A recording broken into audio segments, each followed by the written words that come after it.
ရဝမ်လူမျိုးတအုပ်က KIA ရဲ့အတင်းကျပ်လူသစ်စုဆောင်းမှုတွေကိုဘယ်လိုမျိုးတုံ့ပြန်ပြစ်တင်ဝေဖန်ခဲ့တယ်လဲဆိုတာကိုဖော်ပြပေးတော့မှာဖြစ်ပါတယ်။လူသစ်စုဆောင်းတာနဲ့ပတ်သက်ပြီးဒီနော်ဘူကအာနာရှင်ဆန်ဆန်ပြောသွားတဲ့ဟာနားထောင်ကြည့်နော်။တော်ကြောက်စရာပါတဲ့စကားတွေပါတယ်နော်ဒီထဲမှာအာနာရှင်စကားတွေပါလာတယ်နော်။လူဆောင်တာကတော့ပတ်ပန်းမှာမဟုတ်ပါဘူး။ကျွန်တော်တို့တနိုင်ငံလုံးအတိုင်းအတာမရှိပါနဲ့။ဘာကမှမဟုတ်ပါဘူးတနိုင်ငံလုံးတိုက်တာမှရှိတယ်တနိုင်ငံလုံးအောက်ပြီးအောက်ရတယ်မှာဘာတွေဆူဆောင်းတာကိုနဲ့မဆိုင်လို့ဘာမှမပြောဘူးနော်အချင်းပြည်နယ်မှာလူတိဆူဆောင်းတာမင်းတို့ပဲလေမင်းတို့ပဲဖန်စီတာလုပ်နေတယ်လေအချင်းပြည်နယ်မှာလူတိဆူဆောင်းတာဟိုကနာဇာကမဆူဆောင်းပါဘူးနာဇာကမဆူဆောင်းပါဘူးဟိုဒီကော်မရှင်ကလည်းလူတိဆူဆောင်းတာရှိတယ်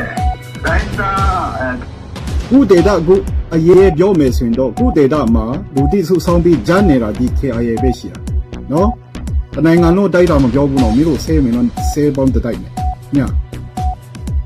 ညဖွင့်ပြီးတိုင်းမှာလည်းလူတိစုဆောင်းတာရှိပါတယ်သူကေဟိုလည်း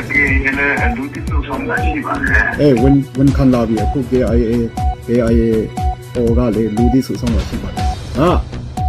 ဝန်ခံသွားပြီဒီကောင်ဟိုဒီချင်းဒီခါမှာကျွန်တော်တို့ရဲ့စစ်အာဏာရှင်တွေချုပ်ငင်းရဲ့ကျင်ကလာမှာမင်းတို့ဒီစကားချင်းစကားချင်းအကြီးစားစကားဒီစကားနဲ့ပဲမင်းတို့ကချင်မျိုးသားတွေကိုကချင်ပြည်သူလူထုကိုယူလူသားအရင်နှစ်မျိုးတုံးလောက်အောင်လုပ်လာခဲ့တာဘယ်နည်းရှိပြီဒီစကားကြောင့်စစ်အာဏာရှင်ချုပ်ငင်းရဲ့ကိုကစစ်အာဏာရှင်မှမသိမင်းပဲလေစစ်အာဏာရှင်ချုပ်ငင်းရဲ့နဲ့နှစ်ပေါင်း80 80နောက်ထပ်တရားအချင်းဆွဲဖို့လုပ်နေတယ်ဒီကောင်နော်စစ်တပ်တို့ဆောင်တာကတော့တကယ်မဟုတ်ပါဘူးအားလုံးလည်းတောင်းကြီးစံပေါင်းတော့ခရစ်စကားပြောတယ်နော်ဒီကောင်စစ်သားစုဆောင်းတာကတော့တကယ်မဟုတ်ပါဘူးလေအားလုံးရဲ့တာဝန်ပါခင်ဗျဘယ်လိုပေါက်ပန်းလေးစေပေလူတွေကမွေးထုတ်လာတဲ့မွေးဖွာလာတဲ့ကောင်တွေလေဒီကောင်လူစကားမပြောဘူးနော်ကြီးတိုင်းသူတိုင်းမှာအဲ့ဒီတာဝန်ကိုထားဆောင်ဖို့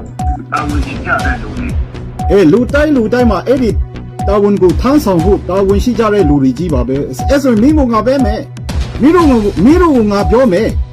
KIA စစ်ဘူချုပ်စစ်ဘူမိုတာသမီးတွေအယောက်နဲ့တော့ရောင်ကုန်မန္တလေးမှာလုံခြုံတဲ့နေရာပို့ထားပြီးတော့စိတ်မတိုက်ဘူးဥမာအပျော်ပါမပြတ်စားမပြတ် KTV တူမပြတ်ဒီလားတလောက်ကချင်ပြည်နယ်အရေးမှာ